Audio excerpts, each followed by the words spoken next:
Dracula by Bram Stoker.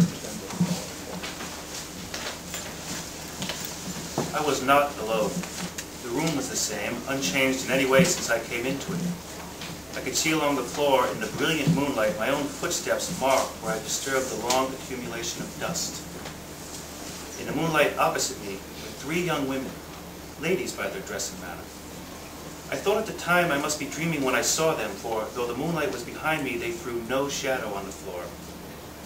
They came close to me and looked at me for some time, and then whispered together. 2 were dark and had high aquiline noses like the Count, and great dark piercing eyes that seemed almost red when contrasted with the yellow moon. The other was fair as can be, with great wavy masses of golden hair and eyes like pale sapphires. I seemed to somehow know her face and to know it in connection with some dreamy fear, but I could not recollect at the moment how or where. All 3 had brilliant white teeth that shone like pearls against the ruby of their voluptuous lips. There was something about them that made me uneasy, some longing and at the same time some deadly fear. I felt in my heart a wicked, burning desire that they would kiss me with those red lips. It is not good to note this down, lest someday it should meet Mina's eyes and cause her pain. But it is the truth. They whispered together, and then they all 3 laughed. Such a silvery, musical laugh, but as hard as though the sound never could have come through the softness of human lips. It was like the intolerable tingling sweetness of water glasses when played on by a cunning hand. The fair girl shook her head coquettishly, and the other 2 urged her on. One said, "Go on, you are first, we shall follow. Yours is the right to begin." The other added, "He is young and strong.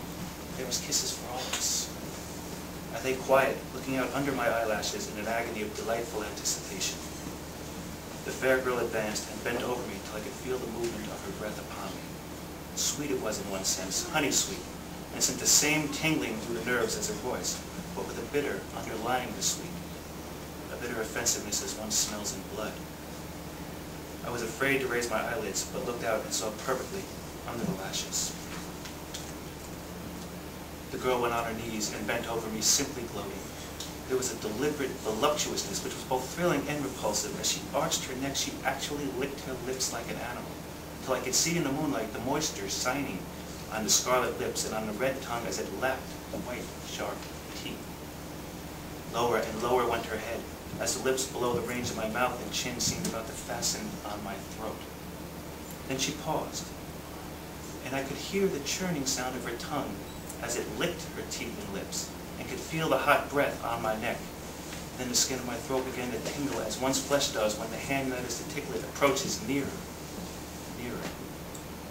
I could feel the soft, shivering touch of the lips on the super-sensitive skin of my throat, and the hard dents of 2 sharp teeth just touching and pausing there. I closed my eyes in a languorous ecstasy and waited with beating heart. But at that instant, another sensation swept through me as quick as lightning. I was conscious of the presence of the Count, and of his being as it lapped into a storm of fury. As my eyes opened involuntarily, I saw his strong hand grasp the slender neck of the fair woman, and with giant's power draw it back. The blue eyes transformed with fury, the white teeth champing with rage, the fair cheeks blazing red with passion. But the Count, never did I imagine such wrath and fury, even to the demons of the pit. His eyes were positively blazing. The red light in them was lurid, as if the flames of hellfire blazed behind them. His face was deathly pale, and the lines of it were hard like drawn wires. The thick eyebrows that met over the nose now seemed like a heaving bar of white, hot metal. With a fierce sweep of his arm, he hurled the woman from him, and then motioned to the others as though he were beating them back. It was the same imperious gesture I had seen used to the wolves. In a voice which, though low and almost in whisper, seemed to cut through the air and then ring around the room, he said, "How dare you cast your eyes on him, any of you? How dare you when I had forbidden it? Back, I tell you all. This man belongs to me. Beware how you meddle with him, or you'll deal." The fair girl, with a laugh of ribald coquetry, turned to answer him. "You yourself never loved. You never loved." On this, the other women joined in such a mirthless, hard, soulless laugh that rang through the room that it almost made me faint to hear. It seemed like the pleasure of fiends. Then the Count turned, after looking at my face attentively, and said in a soft whisper, "Yes, I too can love.